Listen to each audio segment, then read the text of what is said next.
rebaño de ovejas pasaba la noche en la amplia carretera de la estepa, conocida como el Gran Camino. Dos pastores lo custodiaban.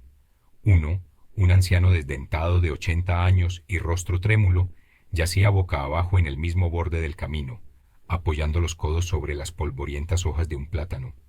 El otro, un joven de espesas cejas negras y sin bigote, vestido con la tosca lona de los sacos baratos, yacía de espaldas, con los brazos bajo la cabeza, mirando hacia el cielo, donde las estrellas dormían y la Vía Láctea se extendía justo sobre su rostro. Los pastores no estaban solos. A unos metros de ellos, en la penumbra que envolvía el camino, un caballo formaba una mancha de oscuridad, y junto a él, apoyado en la montura, se encontraba un hombre de botas altas y chaqueta corta de faldones anchos que parecía el capataz de una gran hacienda. A juzgar por su figura erguida e inmóvil, sus modales y su trato tanto con los pastores como con su caballo, era un hombre serio y sensato que conocía su propio valor. Incluso en la oscuridad se distinguían en él señales de porte militar y la expresión majestuosa y condescendiente adquirida por el trato frecuente con los señores y sus administradores. Las ovejas dormían. Sobre el fondo gris del amanecer, que comenzaba a cubrir la parte oriental del cielo, se distinguían aquí y allá las siluetas de algunas ovejas despiertas. Permanecían de pie, con la cabeza gacha, pensando. Sus pensamientos, tediosos y opresivos, provocados únicamente por la visión de la vasta estepa y el cielo, los días y las noches, probablemente pesaban sobre ellas mismas, aplastándolas en la apatía, y, inmóviles allí como si fueran raíces de la tierra, no percibían la presencia de un extraño ni la inquietud de los perros. El aire, somnoliento y estancado, estaba impregnado del ruido monótono propio de una noche de verano en la estepa. Los grillos cantaban sin cesar, las codornices llamaban y los jóvenes ruiseñores trinaban lánguidamente a medio kilómetro de distancia, en un barranco donde fluía un arroyo y crecían sauces. El capataz se había detenido para pedirles fuego a los pastores para encender su pipa. La encendió en silencio y fumó hasta terminarla. Después, aún sin decir una palabra, permaneció de pie con el codo apoyado en la montura, sumido en sus pensamientos. El joven pastor no le prestó atención y continuó acostado mirando al cielo, mientras el anciano observaba al capataz de arriba abajo y luego preguntó: ¿Acaso no eres Panteley, el de la hacienda de Makarov? Ese soy yo, respondió el capataz. Por supuesto, ya veo que eres tú. No te reconocí. Eso es señal de que serás rico. ¿De dónde te ha traído Dios? De los campos de Kovylievsky. Es un buen método. ¿Estás arrendando la tierra a partes iguales? Parte de ella, algo así. Otra parte la estamos alquilando, y otra es para cultivar melones y pepinos. Acabo de venir del molino. Un gran perro pastor, lanudo y de color blanco sucio, con mechones de lana alrededor del hocico y los ojos, rodeó al caballo en silencio 3 veces, intentando aparentar indiferencia ante la presencia de extraños. Luego, de repente, se lanzó por detrás hacia el capataz, gruñendo de manera airada y envejecida. Los demás perros no pudieron evitar saltar también. «Échate, maldita bestia», gritó el anciano incorporándose sobre un codo. «Maldita sea, criatura del demonio». Cuando los perros se calmaron nuevamente, el anciano recuperó su postura anterior y dijo en voz baja: «Fue en Kovili, el día de la ascensión, cuando Yefim Shmenia murió. No hables de eso en la oscuridad, es pecado mencionar a esa gente. Era un anciano malvado, seguro que lo has oído». «No, no lo he hecho». Yefim Shmenia, el tío de Stiopka, el herrero. Todo el distrito lo conocía. Sí, era un viejo maldito, vaya que sí.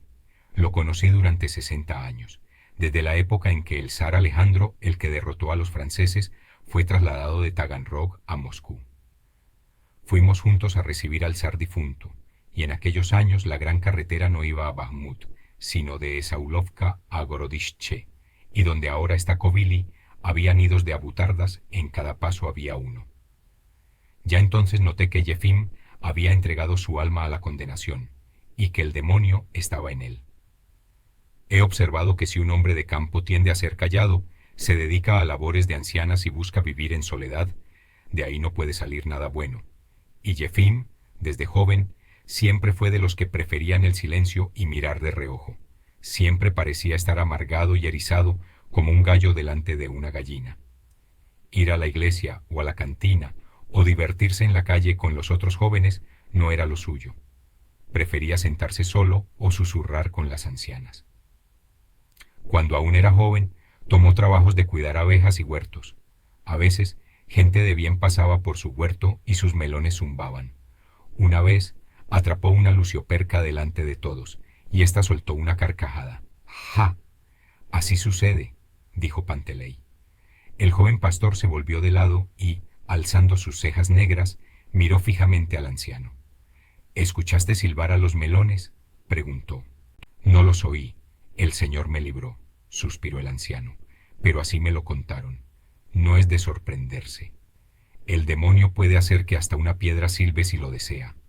Antes del día de la libertad, una roca estuvo zumbando durante 3 días y 3 noches en nuestra región. Yo mismo lo escuché. El lucio se rió porque Jefim atrapó a un demonio en lugar de un lucio. El anciano recordó algo. Se incorporó rápidamente sobre las rodillas y, encogiéndose como si tuviera frío, metió nerviosamente las manos en las mangas y murmuró atropelladamente con una palabrería nerviosa y afeminada. Señor, sálvanos y ten piedad de nosotros. Un día iba yo caminando por la orilla del río rumbo a Novopavlovka. Se estaba formando una tormenta. ¡Qué tempestad era! Sálvanos, Santa Madre, Reina de los cielos.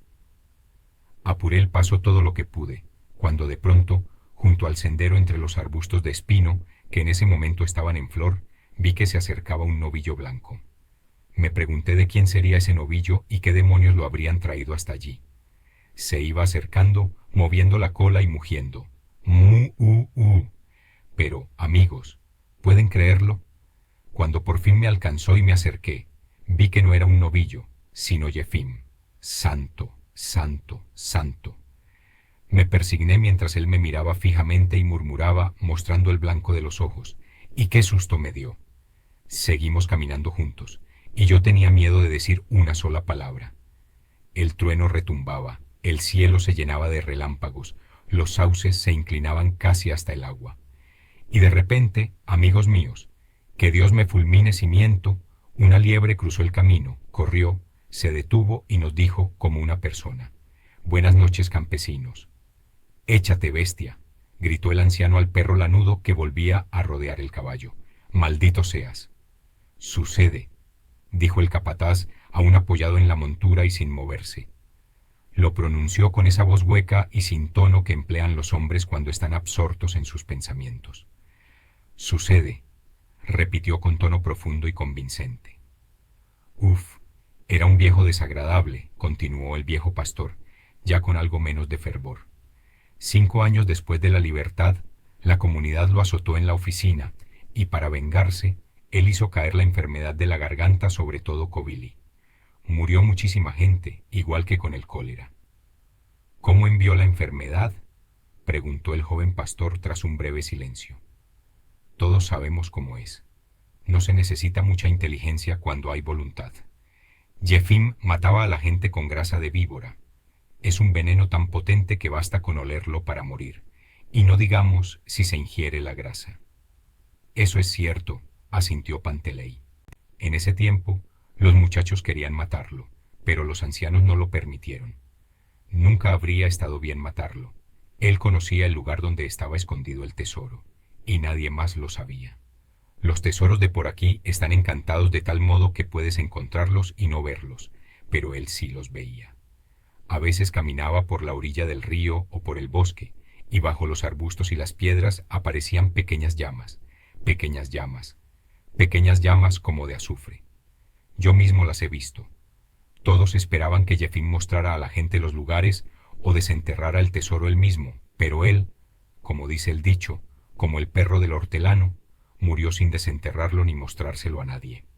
El capataz encendió una pipa, y por un instante se iluminaron sus grandes bigotes y su nariz afilada, de aspecto severo y digno. Pequeños círculos de luz danzaron desde sus manos hasta su gorra, recorrieron la montura a lo largo del lomo del caballo y se desvanecieron en la crin cerca de las orejas. En estos lugares hay muchos tesoros escondidos, dijo, y, estirándose lentamente, miró a su alrededor, deteniendo la vista en el oriente que comenzaba a aclarar, y añadió, debe de haber tesoros. Seguro, suspiró el anciano. Por todas las señales se nota que hay tesoros, solo que no hay quien los desentierre, hermano. Nadie conoce los lugares exactos. Además, debes recordar que hoy en día todos los tesoros están bajo un hechizo. Para encontrarlos y verlos necesitas un talismán, y sin un talismán no puedes hacer nada, muchacho. Jefim tenía talismanes, pero de él no se podía sacar nada, el diablo calvo. Se los guardaba para que nadie pudiera conseguirlos. El joven pastor se acercó 2 pasos al anciano y, apoyando la cabeza sobre los puños, le dirigió una mirada fija. En sus ojos oscuros brillaba una expresión infantil de temor y curiosidad, que en la penumbra parecía alargar y aplanar los grandes rasgos de su rostro tosco y juvenil. Escuchaba con atención. Incluso está escrito en las escrituras que hay muchos tesoros escondidos aquí, continuó el anciano. Así es, sin duda. A un viejo soldado de Novopavlovka le mostraron en Ivanovka un escrito, y en ese documento estaba indicado el lugar del tesoro, e incluso cuántas libras de oro había y el tipo de recipiente en el que se encontraba. Ya habrían encontrado los tesoros hace mucho tiempo gracias a ese escrito, pero el tesoro está bajo un hechizo y no se puede llegar a él. ¿Por qué no se puede llegar hasta él?, preguntó el joven. Supongo que hay alguna razón. El soldado no lo mencionó. Está bajo un hechizo. Necesitas un talismán. El anciano hablaba con entusiasmo, como si estuviera desahogando su alma ante el capataz. Lo hacía por la nariz y, poco acostumbrado al hablar mucho y rápido, tartamudeaba. Consciente de sus defectos, intentaba adornar su discurso con gestos de manos, cabeza y sus delgados hombros. Con cada movimiento, su camisa de cáñamo se arrugaba en pliegues, se subía y dejaba al descubierto su espalda, curtida por la edad y el sol. Se la bajaba constantemente, pero enseguida volvía a subírsele. Finalmente, como si hubiera perdido la paciencia con la camisa rebelde, el anciano se puso de pie de un salto y exclamó amargamente: «Hay fortuna, pero ¿de qué sirve si está enterrada en la tierra? Son solo riquezas desperdiciadas, inútiles para cualquiera, como paja o estiércol de oveja. Y, sin embargo, allí hay riquezas, muchacho, suficiente fortuna para toda la región, pero nadie la ve. Puede que los señores la desentierren o que el gobierno se la lleve. Los señores ya han empezado a excavar los túmulos. Presintieron algo. Sienten envidia de la suerte de los campesinos. El gobierno también protege lo suyo. Está escrito en la ley que, si algún campesino encuentra un tesoro, debe entregarlo a las autoridades. Por supuesto, espera a que lo consigas. El caldo está servido, pero no para ti». El anciano rió con desprecio y se sentó en el suelo. El capataz escuchaba con atención y asentía, pero tanto su silencio como la expresión de su figura dejaban en claro que nada de lo que el anciano le contaba le era desconocido, que ya lo había reflexionado hacía mucho tiempo y sabía mucho más de lo que sabía el viejo pastor. «En mis tiempos, debo admitir, busqué fortuna 12 de veces», dijo el anciano rascándose nerviosamente. «Busqué en los lugares correctos, pero seguramente me topé con tesoros bajo un hechizo. Mi padre también buscó, y mi hermano igualmente, pero ninguno encontró nada, así que murieron sin suerte. Un monje le reveló a mi hermano Ilya, que en paz descanse, que en cierto lugar de la fortaleza de Taganrog había un tesoro bajo 3 piedras, pero que ese tesoro estaba hechizado. Por esos días, recuerdo que fue en el año 38, un armenio que vendía talismanes vivía en el túmulo de Matviev. Ilya compró un talismán, se llevó a otros 2 compañeros y se fueron a Taganrog. Pero cuando llegaron al lugar en la fortaleza, hermano, había un soldado con un fusil, parado justo en ese mismo sitio. Un sonido rompió de repente el aire quieto y se propagó en todas direcciones sobre la estepa. Algo a lo lejos produjo una detonación amenazadora, chocó contra una piedra y recorrió la estepa repitiendo «¡Ta!». Cuando el sonido se hubo desvanecido, el anciano miró inquisitivamente a Pantelei, quien permanecía inmóvil e indiferente. «Es un balde que se ha roto en los pozos», dijo el joven pastor tras un momento de reflexión. Ya estaba amaneciendo. La Vía Láctea se había vuelto pálida y poco a poco se desvanecía como la nieve, perdiendo sus contornos. El cielo se tornaba opaco y apagado, de modo que no se podía distinguir si estaba despejado o cubierto de nubes densas, y sólo por la brillante franja plomiza en el este y las estrellas que aquí y allá persistían, se podía adivinar lo que se avecinaba.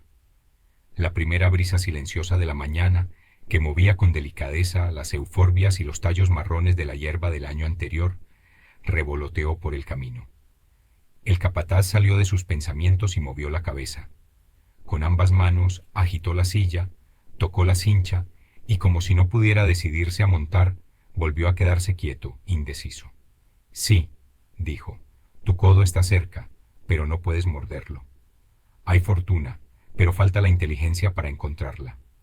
Y se volvió hacia los pastores. Su rostro serio parecía a la vez triste y burlón, como si fuera un hombre decepcionado. Sí, así uno muere sin saber cómo es la felicidad, dijo enfáticamente mientras levantaba la pierna izquierda para ponerla en el estribo. Un hombre más joven quizá llegue a verla, pero para nosotros ya es hora de dejar de pensar en ello. Acariciándose los largos bigotes cubiertos de rocío, se sentó pesadamente en el caballo y entrecerró los ojos, contemplando a lo lejos, como si hubiera olvidado algo o dejado algo sin decir. A lo lejos, donde el cerro más remoto desaparecía en la niebla azulada, nada se movía. Los antiguos túmulos, antes puestos de vigilancia y sepulturas, que se alzaban aquí y allá sobre el horizonte y la interminable estepa, tenían un aspecto sombrío y fúnebre. En su inmovilidad y silencio se percibía una sensación de tiempo interminable y total indiferencia hacia el ser humano.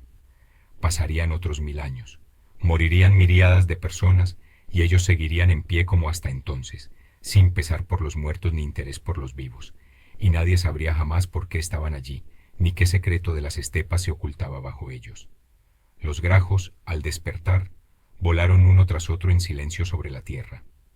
No se percibía ningún sentido en el vuelo lento de esas aves longevas, ni en la mañana que se repetía puntualmente cada 24 horas, ni en la vasta extensión de la estepa. El capataz sonrió y dijo: «¡Qué vastedad! Señor, ten piedad de nosotros. Harían falta búsquedas minuciosas para encontrar un tesoro aquí. Aquí», continuó, bajando la voz y adoptando un gesto serio. «Aquí hay 2 tesoros enterrados, estoy seguro. Los señores no lo saben, pero los campesinos antiguos, especialmente los soldados, conocen todo al respecto. Por aquí, en esa loma». El capataz señaló con el látigo. Unos bandidos atacaron una vez una caravana de oro. El oro se transportaba desde Petersburgo al emperador Pedro, que por entonces estaba construyendo una flota en Vorones. Los bandidos mataron a los de la caravana y enterraron el oro, pero después no pudieron encontrarlo. Otro tesoro fue enterrado por nuestros propios cosacos del Don. En el año 12 trajeron un gran botín de todo tipo de cosas, oro y plata, de los franceses. De regreso a casa, escucharon en el camino que el gobierno quería quitarles todo el oro y la plata. Antes de entregar así su botín al gobierno, aquellos valientes lo tomaron y lo enterraron, para que al menos sus hijos pudieran hallarlo. Pero dónde lo enterraron, nadie lo sabe. «He oído hablar de esos tesoros», murmuró el anciano en tono sombrío. «Sí», repitió Panteley tras reflexionar. «Así es». Siguió un silencio. El capataz miró soñadoramente a lo lejos, soltó una risa y tiró de la rienda, aún con la misma expresión, como si hubiera olvidado algo o dejado algo sin decir. El caballo empezó a caminar a paso lento, de mala gana. Después de recorrer unos 100 pasos, Panteley sacudió la cabeza resueltamente, salió de sus pensamientos y, azotando a su caballo, partió al trote. Los pastores se quedaron solos. «Ese era Panteley, de la finca de Makarov», dijo el anciano. «Recibe 150 al año y también le dan provisiones. Es un hombre instruido. Las ovejas, al despertarse, eran unas 3000, comenzaron sin entusiasmo a pasar el tiempo mordisqueando la hierba baja y medio pisoteada. El sol aún no había salido, pero ya podían distinguirse todos los túmulos y, en la distancia, la tumba de Saur, cuya cima puntiaguda se elevaba como una nube. Si uno subía hasta esa tumba, Podía contemplar la llanura desde allí, plana e infinita como el cielo. Se veían pueblos, casas grandes, los asentamientos de los alemanes y de los molocanes, y una persona de buena vista incluso podría divisar la ciudad y la estación del tren. Solo desde ese lugar podía percibirse que existía algo más en el mundo, además de la silenciosa estepa y los antiguos túmulos, que había otra vida completamente ajena a tesoros enterrados o a los pensamientos de las ovejas. El anciano buscó a su lado el bastón, un palo largo con un gancho en la parte superior, y se levantó. Permanecía en silencio y pensativo. El rostro del joven pastor aún conservaba la expresión de temor y curiosidad infantil. Seguía bajo la influencia de lo que había escuchado durante la noche y esperaba impaciente nuevas historias. «Dime», preguntó, poniéndose de pie y tomando su bastón. «¿Qué hizo tu hermano Ilia con el soldado?» El anciano no escuchó la pregunta. Miró distraídamente al joven y respondió, murmurando entre labios: «Sigo pensando, Sanka, en ese escrito que le mostraron a aquel soldado en Ivanovka. No se lo conté a Panteley. Dios lo acompañe. Pero sabes que en ese escrito el lugar estaba señalado de tal forma que cualquiera podría encontrarlo. ¿Sabes dónde es? En Bogata Vilochka, en el lugar donde el barranco se divide, como la pata de un ganso, en 3 pequeños barrancos. Es el del medio. Bueno, ¿vas a cavar? Voy a probar suerte. Y abuelo, ¿qué harás con el tesoro cuando lo encuentres? ¿Qué haría con eso?, rió el anciano. Si tan solo pudiera encontrarlo, yo sí que les enseñaría a todos. Sabría qué hacer. El anciano no pudo decir qué haría con el tesoro si llegara a encontrarlo. Probablemente era la primera vez en su vida que se le planteaba esa pregunta, y, a juzgar por la expresión de su rostro, indiferente y carente de juicio crítico, no le parecía ni importante ni digna de consideración. En la mente de Sanka surgía otra pregunta desconcertante. ¿Por qué solo los ancianos buscaban tesoros escondidos? ¿Y de qué les servía la felicidad terrenal a quienes podían morir cualquier día de vejez? Pero Sanka no supo cómo expresar esta inquietud en palabras, y el anciano difícilmente habría podido darle una respuesta. Un inmenso sol carmesí apareció rodeado de una leve neblina. Anchas franjas de luz, aún frías, se bañaban en la hierba cubierta de rocío y se alargaban con aire alegre, como si quisieran demostrar que no estaban cansadas de su tarea, comenzando a extenderse sobre la tierra. El ajenjo plateado, las flores azules del ajo silvestre, la mostaza amarilla y los acianos, todas se encendieron en vivos colores, tomando la luz del sol como si fuera su propia sonrisa. El viejo pastor y Sanka se separaron y se colocaron en los extremos opuestos del rebaño. Ambos permanecieron inmóviles, mirando al suelo y pensando. El primero estaba inquieto por pensamientos de fortuna. El segundo reflexionaba sobre lo que se había dicho durante la noche. Lo que le interesaba no era la riqueza en sí misma, que ni deseaba ni podía imaginar, sino el carácter fantástico, casi de cuento de hadas, de la felicidad humana. Un centenar de ovejas se sobresaltaron y, presas de un pánico inexplicable como si respondieran a una señal, se apartaron precipitadamente del rebaño. Como si los pensamientos de las ovejas, tediosos y opresivos, hubieran contagiado por un instante a Sanka, él también se apartó, dominado por el mismo inexplicable pánico animal, pero de inmediato se recobró y gritó: «¡Criaturas locas! Se han vuelto locos, que la peste se los lleve». Cuando el sol, prometiendo largas horas de un calor sofocante, empezó a quemar la tierra, todos los seres vivos que durante la noche habían estado activos y ruidosos quedaron sumidos en la somnolencia. El viejo pastor y Sanka, con sus callados, se quedaron en lados opuestos del rebaño, inmóviles como faquires en oración, absortos en sus pensamientos. No se prestaban atención mutuamente, cada uno estaba sumido en su propio mundo. Las ovejas también permanecían en silencio, como si meditaran.